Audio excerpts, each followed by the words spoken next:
இப்போ பிளட் எடுத்து சென்ட்ரிஃபியூஜ் பண்ணோம் இல்லைங்களா, அந்த வந்து ஒரு டியூப்ல போட்டிருப்பாங்க பிளட். அந்த டியூப் தான் நார்மலா ஒரு பிளட் வந்து எடுத்து ஒரு டியூப்குள்ள போட்டு சுத்த விட்டா அது தனியா பிரியாது. ஸோ அதனால வந்து நம்ம கொஞ்சம் வந்து ஒரு கெமிக்கல் ஆட் பண்ணுவோம். இப்போ நம்ம என்ன இன்ஜெக்ட் பண்றோம்? இது பாத்தீங்கன்னா உங்களுக்கு பிஆர்பின்னு சொல்லுவோம். இப்போ நான் இன்ஜெக்ட் பண்றதே ஒரு சில கிளினிக்ல டக் டக் டக் டக்குன்னு பண்ணுவாங்க. அது ஒரு ஒன் ஆஃப் சுத்தமா போயிட்டு வராங்கன்னா அவங்களுக்கு பால்னஸ் இருக்கிறது தெரியாம பாத்துக்கலாம். லைக் தண்ணி அந்த மாதிரி ஆயில் எதுனா போட்டா மட்டும் தெரியும். ஹேர் ஃபால்ன்றது நார்மல். இது வந்து ஏஸ்தட்டிக்னு சொல்றதுன்றது பாத்தீங்கன்னா ஏஸ்தட்டிக்கோட ரொம்ப தேவைப்படுற ஒண்ணு ஆயிடுச்சு.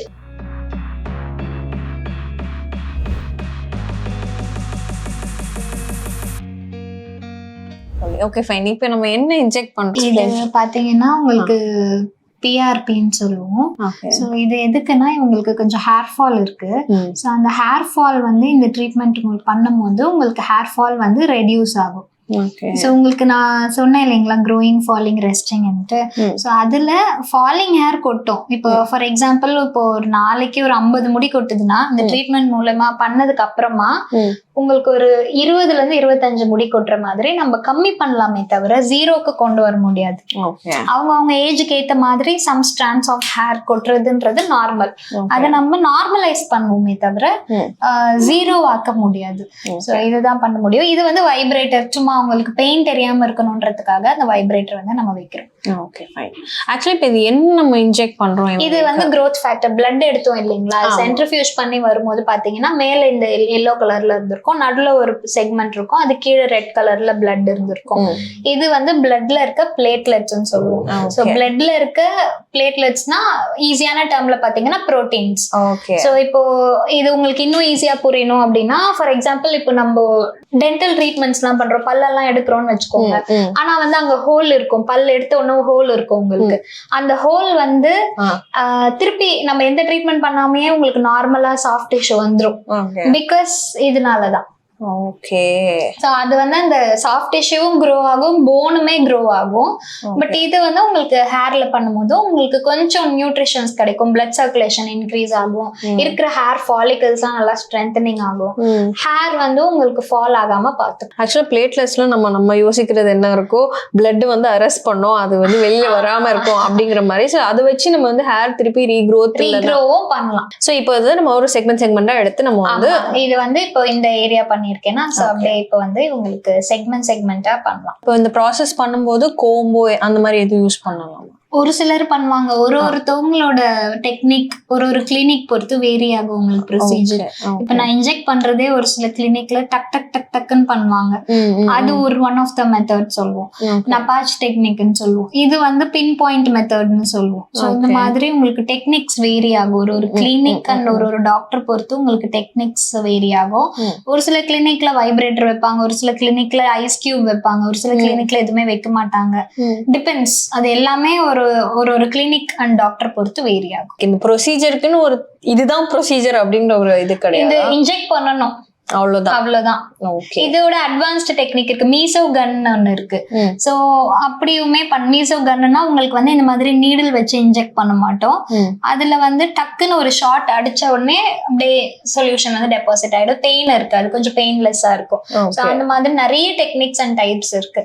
சோ இது எல்லாமே வந்து நம்ம பெயின் தெரியாம இருக்கணும்ன்றதுக்காக வைப்ரேட்டர் பண்றோம், ஐஸ் கியூப், அது எல்லாமே வந்து பெயின் தெரியாம இருக்கணும்ன்றது. சோ ஒன்ஸ் வந்து நம்ம இந்த பிஆர்பி ட்ரீட்மெண்ட் எடுக்கிறோம் அப்படின்னும் போது என்னென்ன மாதிரியான சக்சஸ் ரேட் மாதிரி இல்லைன்னா ஒரு growth மாதிரி நம்ம என்ன பார்க்கலாம்? சோ உங்களுக்கு பாத்தீங்கன்னா ஒரு 2-3 செஷன்ஸ்ல சுத்தமா டிஃபரன்ஸே தெரியாது. ஹேர் ஃபால் தான் கண்ட்ரோல் ஆகும். ஹேர் ஃபால் வந்து ரொம்ப இருக்கு, நான் சொன்னல ஒரு 150-200 ஸ்ட்ராண்ட்ஸ் இருக்கு அப்படின்னா அது நார்மலைஸ் பண்ணலாம். ஒரு செஷன்லயே கொஞ்சம் கொஞ்சமா கம்மியாகும். உங்களுக்கு நார்மல் லெவலுக்கு வரும். ஒரு 20-25 ஸ்ட்ராண்ட்ஸ் ஆஃப் ஹேர் வர மாதிரி ஆகும். அதுக்கப்புறம் குட்டி குட்டி பேபி ஹேர் வரும், குட்டி குட்டியா பூனை முடி மாதிரி வரும். அது டெவலப் ஆகுறதுக்கு உங்களுக்கு ஒரு 3 to 4 months 6 months உங்களோட growth கெப்பாசிட்டி எப்படி இருக்கோ அதை பொறுத்து வேரி ஆகும். நான் 3 monthsன்றது ஒரு ஆவரேஜா சொல்றேன். ஒரு சிலருக்கு ஒரே மந்த்ஸ்லயே வந்து ஹேர் ஃபால் ஸ்டாப் ஆயிட்டு 2வது மாசத்துல இருந்தே growth ஆக ஆரம்பிக்கும். ஏன்னா பிஆர்பி ஜிஎஃப்சி எல்லாமே பாத்தீங்கன்னா அவங்களோட பிளட், அவங்களுக்கு எவ்வளவு தூரம் நியூட்ரியன்ட் இருக்கோ அந்த அளவுக்கு தான் ரிசல்ட் வரும். இதுல எதுவுமே நம்ம தனியா ஆட் பண்ணல. ஸோ அதனால அவங்களோட நியூட்ரியன்ட், அவங்களோட ஹெல்த் எப்படி இருக்குன்றத பார்த்துட்டு தான் ரிசல்ட் வரும். ஸோ மினிமம் ஒருத்தவங்களுக்கு பார்த்துட்டு 4 sessions to 8 sessions ஆவரேஜா சொல்றேன். ஒரு சிலருக்கு 12 செஷன் கூட எடுத்திருக்காங்க, ஒரு சிலர் 6 sessions போதும், ஒரு சிலர் 4 sessions போதும்.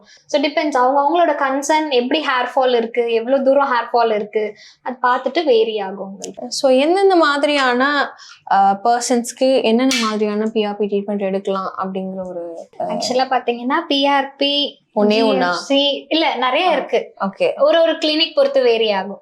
சோ இப்ப நம்ம பிளட் எடுத்து சென்ட்ரிஃபியூஜ் பண்ணோம் இல்லைங்களா, அந்த வந்து ஒரு டியூப்ல போட்டிருப்பாங்க பிளட். அந்த டியூப் தான் பிஆர்பியா ஜிஎஃப்சியா இல்ல அவங்க கிளினிக்ல, ஒரு சில கிளினிக்ல அட்வான்ஸ்ட் பிஆர்பி, அட்வான்ஸ் ஜிஎஃப்சி, அந்த மாதிரி நிறைய பேர் இருக்கும். அவங்க என்ன யூஸ் பண்றாங்கன்றத பொறுத்து வேரி ஆகும். நார்மலா ஒரு பிளட் வந்து எடுத்து ஒரு டியூப்குள்ள போட்டு சுத்த விட்டா அது தனியா பிரியாது. ஸோ அதனால வந்து நம்ம கொஞ்சம் வந்து ஒரு கெமிக்கல் ஆட் பண்ணுவோம், ஏசிடி ஜெல்லோ இடிடிஏ ஜெல்லோ, ஒருத்தவங்களோட கிளினிக் ஏற்ற மாதிரி வேரி ஆகும். ரெண்டுத்துல எது வேணா ஆட் பண்ணலாம். ஸோ அதனால அந்த மாதிரி ஆட் பண்ணிட்டு ஒரு சிலது நம்மளுக்கு கஸ்டமைஸ் டியூப்ஸாவுமே கிடைக்கும். அது கூட பயோட்டின் ஆட் ஆகி வருது. இப்போ நம்ம கிளினிக்ல பாத்தீங்க அப்படின்னா அந்த செப்பரேட் பண்றதுக்கான அந்த ஒரு ஜெல் இருக்கும் பிஆர்பி டியூப்ல, பிளஸ் வந்து பயோட்டின் ஒன்னு சொல்லுவோம். பயோட்டின்றது ஒரு ஹேருக்கு உண்டான புரோட்டீன். ஸோ அது வந்து இருக்கும் பிஆர்பி டியூப்ல. ஸோ அதை வந்து பிளட் போட்டு சென்ட்ரிஃபியூஜ் பண்ணும்போது நமக்கு பிஆர்பி வந்து ஃபார் எக்ஸாம்பிள் இப்போ ஒரு 10 ml ஆஃப் பிளட் எடுக்கிறோம் அப்படின்னா ஒரு 4 ml ஆஃப் பிஆர்பி கிடைக்கும்.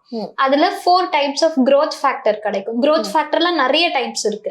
நம்ம பாடிக்கு ஹேருக்கு ரெக்குவயர்மெண்ட் ஆன growth factor ஒரு 4 types ஆஃப் growth factors வந்து கிடைக்கும். அதே ஜிஎஃப்சி டியூப் பாத்தீங்க அப்படின்னா அந்த டியூப்லயே நான் சொன்ன மாதிரி இந்த ஏசிடிஓ இடிடிஏ ஜெல் பிளஸ் பயோட்டின் பிளஸ் அது கூட பாத்தீங்கன்னா அடிஷ்னலா வெளியில இருந்து growth factors அந்த மாதிரி ஆட் பண்ணியிருப்போம். ஸோ அதனால ஒரு 10 ml ஆஃப் பிளட்டுக்கு ஜிஎஃப்சில பாத்தீங்க அப்படின்னா ஒரு 5 to 6 ml ஆஃப் பிஆர்பி கிடைக்கும். 5 to 6 types of growth factors கிடைக்கும். ஸோ அதனால உங்களுக்கு ஹீலிங் வைஸாகவும் உங்களுக்கு சீக்கிரமா இருக்கும் ஜிஎஃப்சி பண்ணும்போது. ரிசல்ட்டுமே பாத்தீங்கன்னா இப்போ பிஆர்பி 4 செஷன் எடுக்கிறாங்கன்னா ஜிஎஃப்சி ஒரு 6 செஷன் போதும். ஆனா எல்லாருக்கும் ஜிஎஃப்சி தான்றது கிடையாது, ஆனா எல்லாருக்கும் பிஆர்பி தான்றது கிடையாது. ஸோ கன்சர்ன் பொறுத்து வேரி ஆகும். இந்த பர்சனுக்கு பிஆர்பி ஆர் லைக் இந்த பர்சனுக்கு ஜிஎஃப்சி அப்படின்னு நம்ம ஏதாவது ஒரு ஃபேக்டர் வச்சு டிட்டர்மைன் பண்ண முடியுமா? இப்போ ரொம்ப இனிஷியல் லெவலா இருக்கு, ரொம்ப இனிஷியலா ஒன்லி ஹேர் ஃபால் தான் இருக்கு அப்படின்னா பிஆர்பியே போதுமானது. ஜிஎஃப்சி போகணுன்ற அவசியம் கிடையாது. அது பிஆர்பிலே நமக்கு ரிசல்ட் வந்துடும். இல்ல கொஞ்சம் மாடரேட்டா இருக்கு, ஹேர் க்ரோத்துமே இல்லை எனக்கு அப்படின்றவங்களுக்கு ஜிஎஃப்சி கொடுக்கறது பெட்டரா இருக்கும். நான் பேசிக்கா சொல்றேன். பட் ஒரு கிளைண்ட் வந்தோன்னா அவங்களோட ஹிஸ்டரி எல்லாமே பார்த்துட்டு தான் நம்ம கரெக்டான ட்ரீட்மெண்ட்ஸ் டயக்னோஸ் பண்ணி தான் சொல்ல முடியும். ஸோ இப்போ இந்த பிஆர்பி ட்ரீட்மெண்ட் பொறுத்த வரைக்கும் நம்ம எவ்வளவு நாளுக்கு ஒருக்கா இந்த செஷன் எடுத்துக்கலாம்? மினிமம் 21 days, 15 to 21 daysல செகண்ட் செஷன் பண்ணலாம். அப்பதான் வந்து உங்களுக்கு ரிசல்ட் வைஸ் கொஞ்சம் தெரியும். 21 days ஒன்ஸ் நம்ம செஷன் பண்ணுவோம். ஒரு அதே மாதிரி கிளைண்ட்டை பொறுத்து வேரி ஆகும். 15 days 21 days, ஒரு சிலர் 30 days ஒன்ஸ் கூட சொல்லுவோம். So depends. ஓகே, ஸோ இதோட ரிசல்ட் அப்படின்னு நம்ம பார்க்கும்போது அகைன் நம்ம டிரான்ஸ்பிளான்ட் பொறுத்த வரைக்கும் நீங்க 70, 80, 90 அப்படி சொல்லியிருந்தீங்க. ஸோ பிஆர்பி அண்ட் ஜிஎஃப்சி பொறுத்த வரைக்கும் எவ்வளோ? எந்த ஒரு எஸ்தெட்டிக் ட்ரீட்மெண்டா இருக்கட்டும், எந்த ஒரு கிளினிக்ல நீங்க போய் ட்ரீட்மெண்ட் பண்ணாலும் 100% ரிசல்ட்ன்றது வராது. பிகாஸ் இது நம்ம ஒரு அடிஷ்னலா தான் பண்றோம். மினிமம் 70, மேக்ஸிமம் 80 to 85%, 90% நான் சொல்லல. ஸோ இவ்வளவுதான் வரும். என்னதான் வந்து ஹேர் கொட்டுதுன்னா அது நார்மலைஸ் தான் ஆக்குமே தவிர ஜீரோக்கு கொண்டு வராது. ஸோ அப்பவே உங்களுக்கு ஒரு ஹேர் வந்து கொட்டிட்டு தானே இருக்கு. ஸோ அதனால ஒரு 70 to 80% ரிசல்ட்ஸ் தான் வரும் எல்லாருக்குமே. But after the session completion பார்க்கும்போது உங்களுக்கு இப்போ பால்னஸ் இருக்கு அப்படின்னா ஒரு 6 monthsக்கு அப்புறம் அந்த பால்னஸ் வந்து கவர் ஆயிருக்கும். ரொம்ப இனிஷியலா வராங்கன்னா சுத்தமா இருக்காது பால்னஸே, இல்ல ஒரு மாடரேட்டா வராங்கன்னா கவர் ஆயிடும். சுத்தமா போயிட்டு வராங்கன்னா அவங்களுக்கு பால்னஸ் இருக்கிறது தெரியாம பாத்துக்கலாம். லைக் தண்ணி அந்த மாதிரி ஆயில் எதுனா போட்டா மட்டும் தெரியும். சும்மா இப்படி பார்க்கும் போது ஹேர் வந்து வாஷ் பண்ணிட்டு பார்க்கும் போதுலாம் தெரியாது. அந்த மாதிரி தான் கவர் பண்ண முடியும். 100% ரிசல்ட்ன்றது எங்கேயுமே கிடையாது. சக்சஸ் ரேட் அதே மாதிரி வேரி ஆகும். இப்போ ஒரு சிலருக்கு 20% தான் ரிசல்ட் வரும்னா நம்ம அது கூட சொல்லிடுவோம். பிகாஸ் அவங்களுக்கு நியூட்ரிஷன் நல்லா இருக்காது, ஹெல்த் வைஸ் நல்லா இருக்காது, அவங்க ஹேர் திக்கா இருக்காது, குவாலிட்டியா இருக்காது, பிளட் டெஸ்ட்ல எதனா அப்நார்மலிட்டிஸ் இருக்கும். ஸோ அதனால அது எல்லாமே சொல்லிட்டு தான் ஸ்டார்ட் பண்ணுவோம் ப்ரொசீஜர். அண்ட் இது வந்து ஒரு சொசைட்டி வைஸ் நம்ம பார்க்கும்போது mostly upper middle class or like வந்து லைக் காசு இருக்கு என்ன பண்ணணும்னு தெரியல அப்படிங்கிற பீப்புள் வந்து டார்கெட் பண்ற மாதிரி இருக்கு அப்படிங்கிற ஒரு விஷயம். அப்படி எல்லாம் கிடையாது. பிகாஸ் கிளினிக் பாத்தீங்கன்னா ஹேர் ஃபால்ன்றது நார்மல். இது வந்து ஏஸ்தட்டிக்னு சொல்றதுன்றது பாத்தீங்கன்னா ஏஸ்தட்டிக்கோட ரொம்ப தேவைப்படுற ஒண்ணு ஆயிடுச்சு. டேண்ட்ரஃப்ன்றது ஒரு தேவையான விஷயம். தேவை இல்லாம நீங்க பண்றதா இருந்தா காசு இருக்கு பண்றேன் அப்படின்றது. இப்போ ஃபில்லர்ஸ், போட்டாக்ஸ் அதெல்லாம் பாத்தீங்கன்னா கொஞ்சம் ஹை அண்ட் ஜாப்ஸ் அதெல்லாம். சோ அதெல்லாம் நமக்கு ரெக்குவயர்மெண்ட் இருக்காது. பிம்பிள்ன்றது ஒரு தேவையான ஒரு பொருள், அத்தியாவசியமான ஒரு ஃபேஸ்ல ஏதோ ஒரு புள்ளி வந்துருச்சு அதை நம்ம சரி பண்ணணும்னு நினைக்கிறது அது ஒண்ணும் தப்பு இல்லையே. டேண்ட்ரஃப் இருந்துச்சுன்னா அப்படியே சொரிஞ்சுட்டே இருக்க முடியாது, ஹேர் இல்லாம இருக்க முடியாது. சோ அதெல்லாம் ஒரு தேவையான விஷயமா வரும்போது தேவையில்லாததுல போகாது. இதுக்கான ஒரு காஸ்ட் வேரியேஷன்ஸ் எவ்வளவு ஆகும்? காஸ்ட் பாத்தீங்கன்னா மேக்சிமம் நான் சொன்ன மாதிரி ஒரு கிளினிக் பொறுத்து வேரி ஆகும். அண்ட் அந்த ஏரியா பொறுத்து வேரி ஆகும். சோ இப்ப இங்க இருக்கிற காஸ்ட் அண்ணா நகர்ல இருக்காது, அதே மாதிரி இங்க இருக்க காஸ்ட் தாம்பரம்ல இருக்காது. சோ அந்த மாதிரி caste wise area wise area பொறுத்து காஸ்ட் வந்து வேரி ஆகும். காஸ்ட் பத்தி பார்க்காம நம்மளோட முடி கொடுக்குறோம், நம்மளோட ஃபேஸ் கொடுக்குறோன்ட்டு எக்கனாமிக்கலா இருக்கும். நம்ம கிளினிக்ல பாத்தீங்கன்னா எக்கனாமிக்கலா இருக்கும். எல்லா ட்ரீட்மெண்ட்ஸுமே பாத்தீங்கன்னா ஸ்டார்ட்ஸ் ஃப்ரம் ஸ்கின்னை பொறுத்த வரைக்கும் ஒரு 2000 இருந்து ஸ்டார்ட் ஆகும், ஹேர் பொறுத்த வரைக்கும் ஒரு 4000 இருந்து ஸ்டார்ட் ஆகுது.